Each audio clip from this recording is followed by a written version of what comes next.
We are Pro Cannabis Media.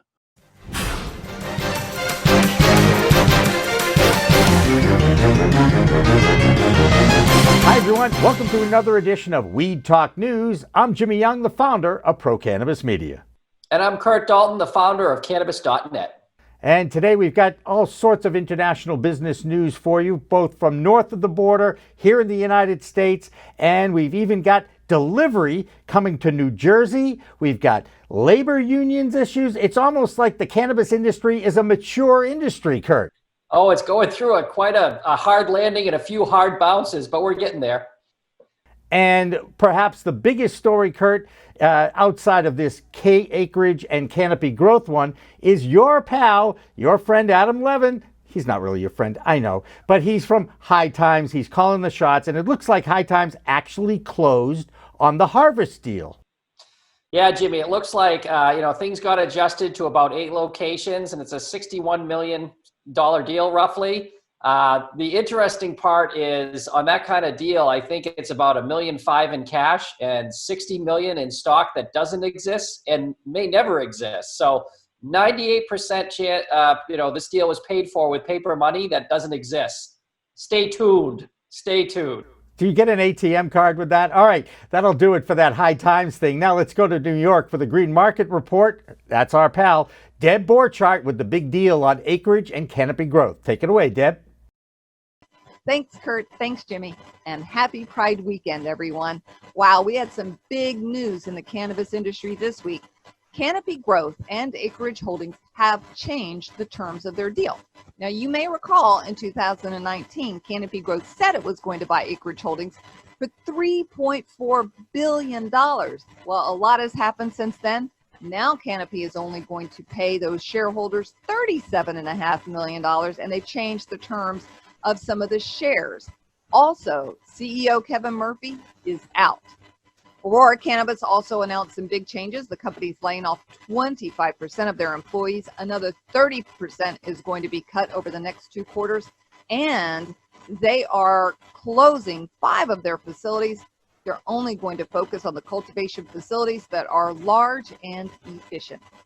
And Jushi Holdings is buying Pennsylvania Medical Solutions from Vireo Health in a deal valued at $37.5 million. It's expected to close August 20th. This deal is the plan from Jushi to really solidify their holding in the state of Pennsylvania. And that's it for this week. I'm Debra Borchardt from the Green Market Report for Weed Talk News. Thanks, Deb. I guess it's inevitable, Curt, in a very fluid environment in the stock market, whether you're in the cannabis business or not, that valuations are always going to change. And isn't that what we saw with the acreage and canopy growth thing? Oh, absolutely. And you're dealing with, turbulent times with COVID. You're dealing with marijuana legalization not looking good with, William Barr this week.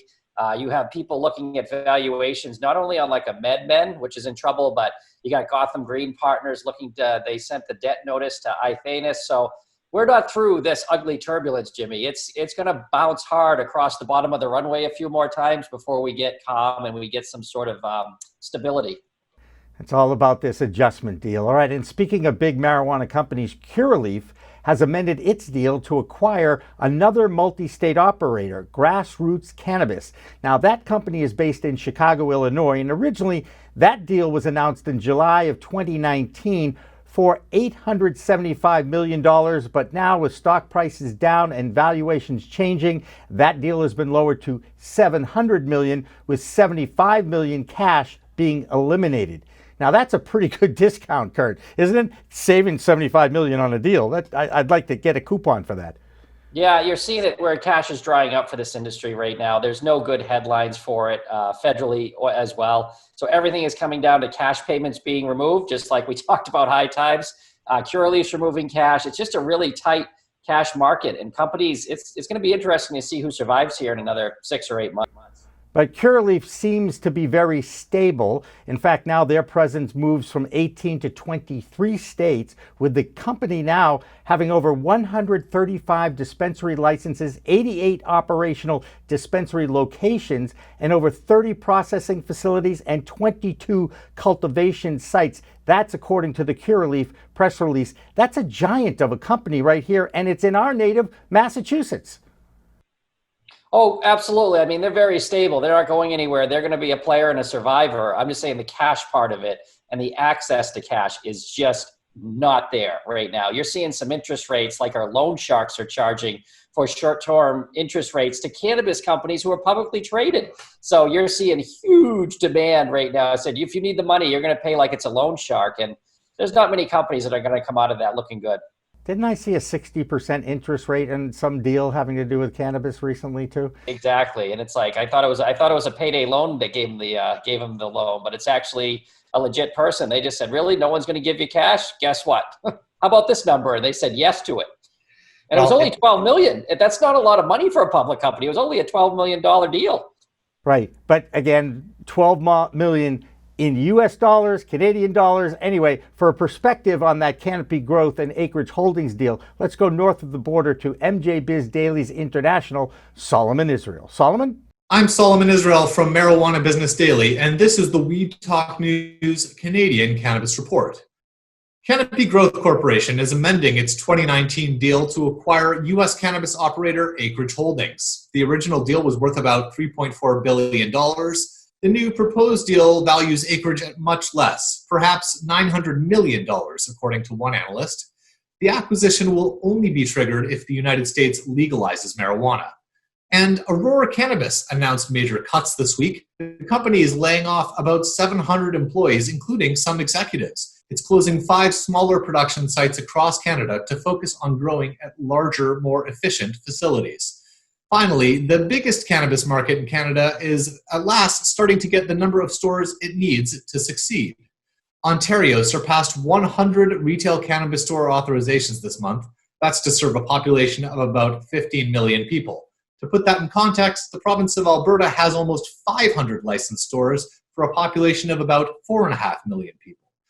That's it for this week's Weed Talk News Canadian Cannabis Report. I'm Solomon Israel from Marijuana Business Daily.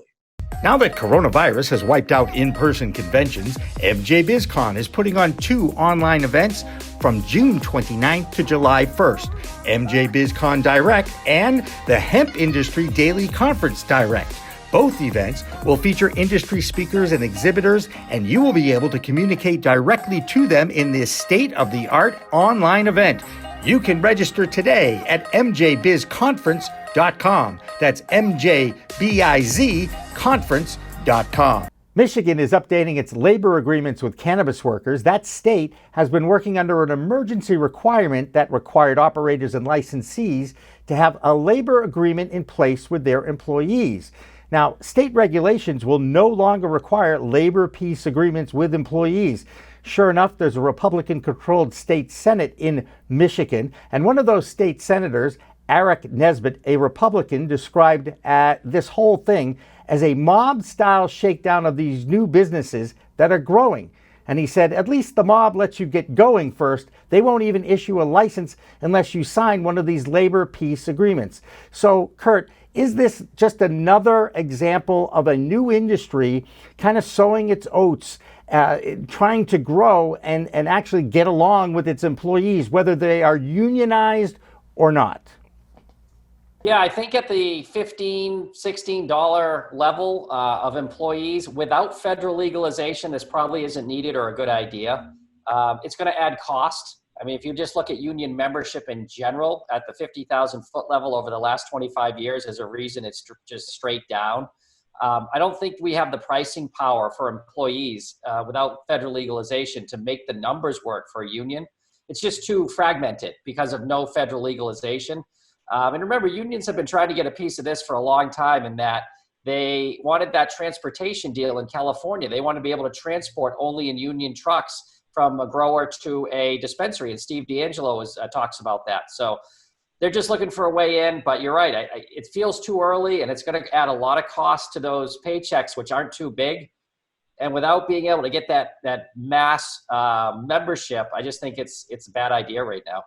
Well, it didn't stop the Cresco Labs Illinois marijuana dispensary in Lakeview to unionize. They just announced that just a few minutes ago, and it is the first unionization since the COVID-19 pandemic, and sure enough, workers voted 16-4. They're going to be represented by the United Food and Commercial Workers Local 881. So Cresco, as you know, is a multi-state operator. And again, they're just all trying to deal with these kinds of things that happen in all businesses as they grow.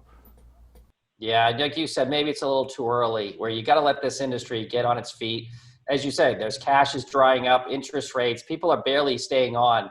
And, we may be at a point, if there's a COVID resurgence, where just having a job is pretty important. And I don't know if unions protecting those rights and really fighting for things is the best idea right now, but they're not going to listen to me. So we'll see what happens. But anyway, plenty of news coming out of Washington, D.C. this week. I think you know who we're going to be talking about next. The Attorney General, William Barr, has the cannabis industry in his crosshairs. And Phil Adams from Vote Pro Podcast in Washington, D.C. has our story. Hi, this is Phil Adams from Vote Pro Podcast, and this is the We Talk News DC Report. Testifying before the House Judiciary Committee on Wednesday, John W. Elias, an attorney from the Justice Department's Antitrust Division, told the committee that Attorney General William Barr ordered inappropriate investigations of several cannabis industry mergers. Elias claims Barr ordered the probes despite the fact that the deals in question did not meet the criteria for such investigations, and that Barr rejected the analysis of career staff members that these mergers presented no competitive concerns. The DOJ Office of Professional Responsibility defended the probes, saying that it was reasonable to seek additional information from the industry, and that antitrust prosecutors, quote, didn't violate any relevant laws, regulations, rules, policies, or guidelines. A federal commission, in a rather surprising report, is calling on Congress to promote research into the potential benefits of treating military veterans with cannabis and psychedelic drugs such as psilocybin and MDMA. The Creating Options for Veterans Expedited Recovery, or COVER, Commission was tasked with providing recommendations for better mental health treatments for veterans. The panel, chaired by presidential appointee Jake Leinenkugel, has determined that cannabis and psychedelics represent promising treatment options that should be explored. The COVER Commission report goes on to cite the DEA's Schedule I classification as the main obstacle to further research. A new Gallup survey shows that a majority of Americans now consider cannabis to be morally okay. 70% of respondents told Gallup they believe smoking cannabis is acceptable, while only 28% said it is morally unacceptable. That's a Weed Talk News DC report for this week. I'm Phil Adams from Vote Pro Podcast. Well, I'm certainly glad that my medical cannabis use is now not considered immoral by most Americans. Curt, how do you feel about 70% of Americans basically saying, you know what, weed's okay now?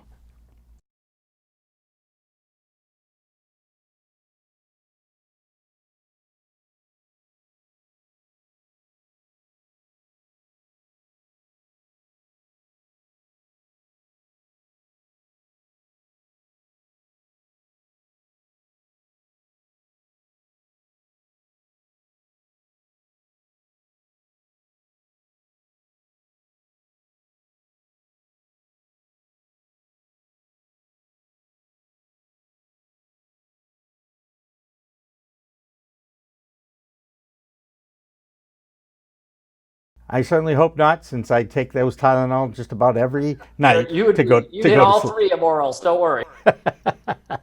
And finally, one more note about the state of New Jersey. You know, there's only 11 medical marijuana dispensaries in New Jersey, and now they're going to be able to make deliveries.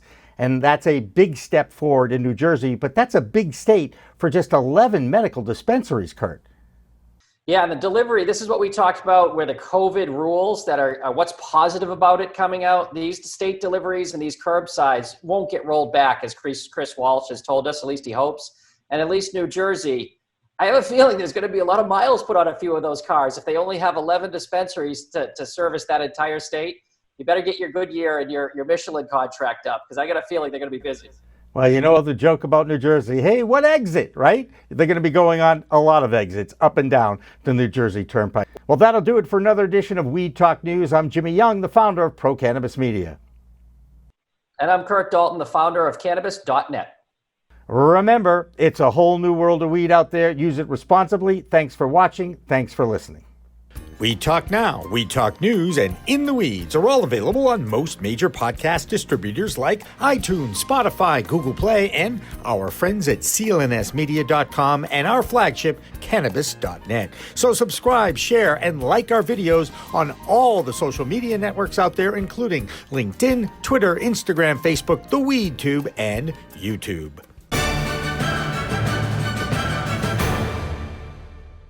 Weed Talk and In the Weeds are two productions of Pro Cannabis Media supported by Revolutionary Clinics, one of the top medical cannabis dispensaries in the Massachusetts area, now with 3 locations in Greater Boston, 2 in Cambridge and 1 on Broadway in Somerville. Rev Clinics has a patient-first mission. They will customize your needs as a medical patient with the proper titration and combination of strains, flavors, and products. Rev Clinics, where the patient comes first.